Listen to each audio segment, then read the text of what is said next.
Now, an Emeritus News Brief, I'm Lynn Huston. Citibank followed through with expectations of more layoffs, eliminating 13,000 positions. That's on top of the 6,000 positions that were already being cut this year.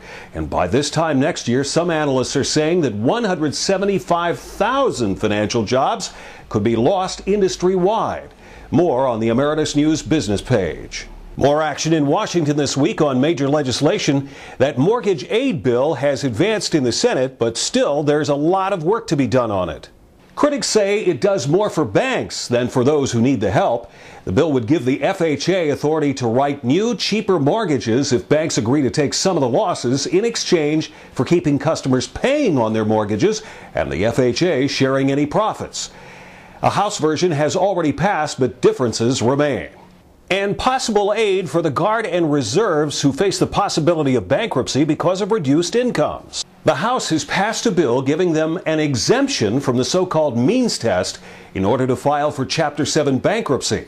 Those who qualify must have served at least 90 days in Iraq or Afghanistan. It's now up to the Senate.